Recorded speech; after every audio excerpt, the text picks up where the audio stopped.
Dear students, I welcome you to another episode of our conversation on a new topic. This time around, we're looking at rectilinear propagation of light. Rectilinear propagation of light is that topic in physics that explains that no matter the condition, no matter the situation, light will always travel on the straight path. And there are a lot of, phenomenon to explain that. We'll talk about, if you are reading any textbooks on this topic, you will be introduced to sources of light, where you will be told the two category or general sources of light, which is the natural and the artificial. And under the natural source of light, you will be told that we have what we call self-luminous of nature, which is example, sun and the moon, and stars as well. And we have self-luminous of living creature, that living organisms that are also, a source of light. Example is, jellyfish and glowworms. And in the artificial, we talk about bulbs, we talk about candle, we talk about torchlight, and anything that you can think that is man-made and also serve as source of light. Then you will also be introduced to what we call the rays of light, which is defined as the path through which light travels. And when you talk about rays of light as the path through which light travels, we can have many rays collected together, which we now refer to as beam.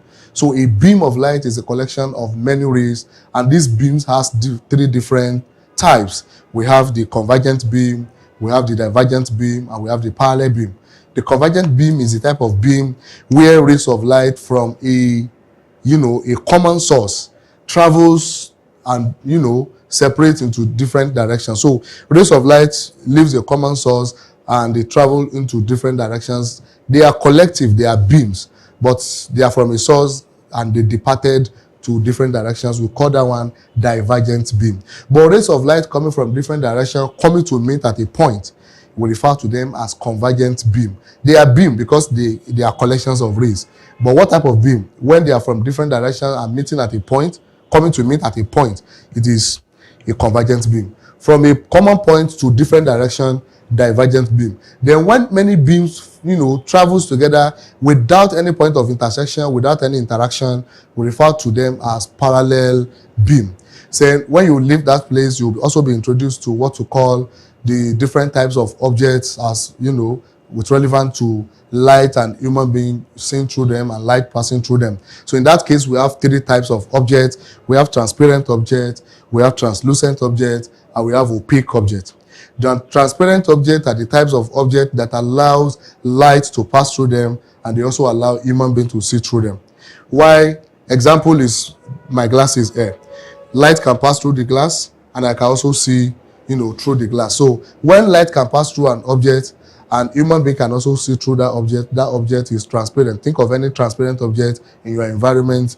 Give many examples to yourself. The windscreen in front of a car that is, is an example of transparent object, and many more. Then we have translucent objects. Those ones, they only allow light to pass through them, but they will not allow human to see through them. Example in some cases is tinted glass. When light is, flash towards a tinted glass, the light travels, it penetrates at the other side of the glass. But probably somebody from outside of that glass cannot see what is inside that glass. So when an object allows only light to pass through it, but human being cannot see through it, we refer to that object as a translucent object. Then there are objects that will not allow light to pass through them, and they will not allow human being to see through them. Those objects are referred to as opaque object. So example of opaque object is human body like myself. Light cannot pass through me. Human being cannot see through me. The wall, your room wall, your classroom wall, light cannot see through them. Human being cannot see through them. They are referred to as opaque objects. And this is a general introduction to the topic rectilinear propagation of light. The other area we're going to be looking at is the natural effect of rectilinear propagation of light. That what are the things that occur in nature that are as a result of rectilinear propagation of light, as a result of light traveling on a straight path. One of it is shadow, another one is eclipse. So shadow occur as a result of light traveling on a straight path. And how does it happen? When ray of light from sun or any source of light, travels and it reaches an opaque object, Opaque objects by nature will not allow light to pass through them and will not allow human to see through them. So the light striking on the opaque object, because the light travels on the straight path, when it reaches opaque object, if it is not traveling on the straight path, it would have, taking a corner and continue the journey. But because an opaque object will not allow light travel, and light cannot bend its direction, it can only travel on a straight path, then it forms a duplicated image of the opaque object to the other side from the source of light. That duplicated object is what we refer to as shadow. And the only reason shadow is formed is because light travels on a straight path. If light does not travel on a straight path, when light reaches an opaque object, it goes into another direction. So another, phenomenon that explains the natural effect of rectilinear propagation of light is what we refer to as eclipse. And under eclipse, we have the eclipse of the sun, we have the eclipse of the moon. So then we talk about pinhole camera, where we look at objects placed in front of pinhole camera, and we compare the distance of the object to the distance of the image, and the height of the object to the height of the image. And we talk about what we refer to as magnification, which is either the ratio of the image distance to the object distance or the ratio of the image height to the object height.